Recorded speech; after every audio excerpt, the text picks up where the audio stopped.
Christmas cake for the very Merry Christmas today. Let me show you how I prepare a very moist Christmas cake with lots of dry fruits in it. I have here half a cup each of the golden raisins. These are the black grapes. This is Tutti Frutti, and this is a mix of cranberry and black currants. I'm going to soak all of this in orange juice till everything is just submerged. I have these 4 large oranges. I'm going to take the rind of one of the orange, cut all of them, take out the juice.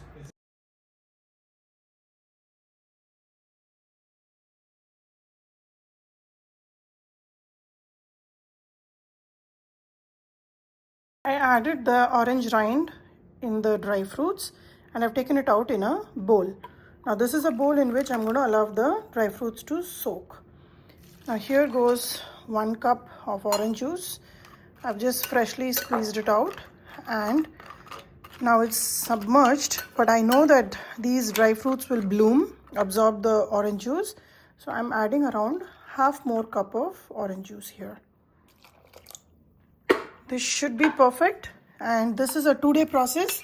We have to soak the dry fruits overnight and then the following day we'll make the cake. This is a very popular Christmas cake. It's a very dense cake and ideally it should be soaked in rum, and that is a whole month's process, but I'm just going to show you a virgin variety without use of any alcohol.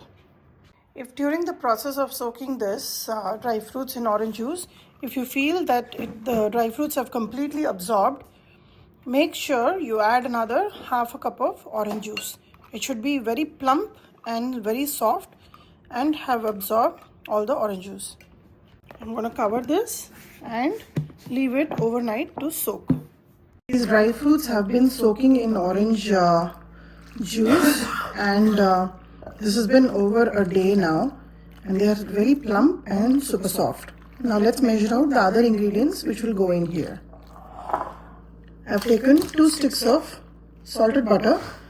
This is about 1 cup. Each stick is half a cup. I'm going to melt it out. This is going to be 1 cup of all-purpose flour. I've used a half cup measurement, so which is why I'm measuring it twice.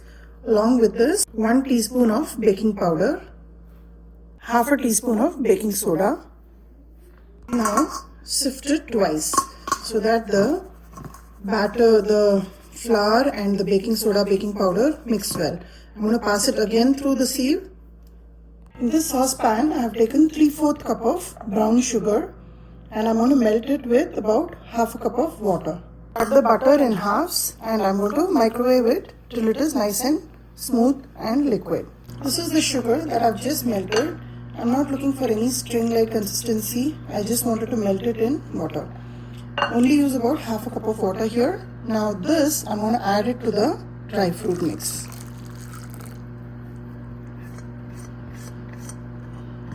Keep all the wet ingredients together, and then just before we're going to put it in the oven, we'll add the dry ingredients. Now while I'm doing all this, my oven is preheating at 375 degrees. And I also have a Pyrex a glass container which I have already greased and it's ready to go.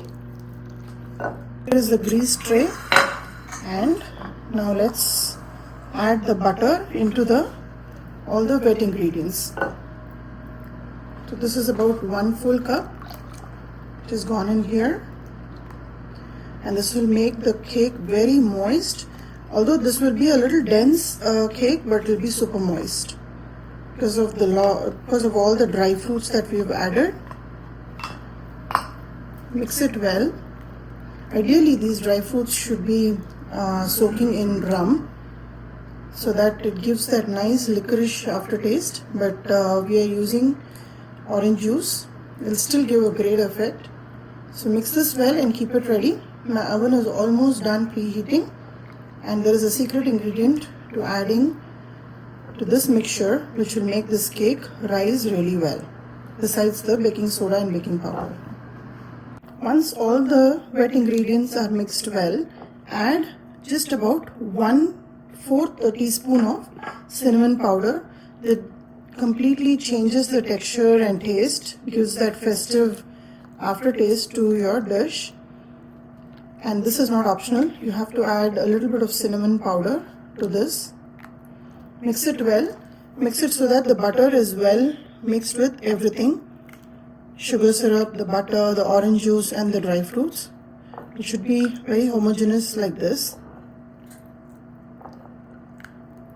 Garnishing on top of the cake, I have some pumpkin seeds, few more dried cherries and black currants. Once I pour the cake into the container I'm going to bake, I'll just sprinkle these on top, so it'll give you a nice Christmassy effect. The oven is ready.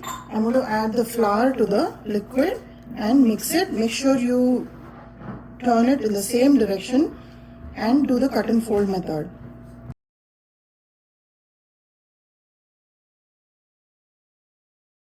Now comes the secret ingredient, and this is Eno. This is fruit salt. If you don't have this, you can use 1 teaspoon of vinegar as well. This will activate the baking soda and give you the lightness in the cake.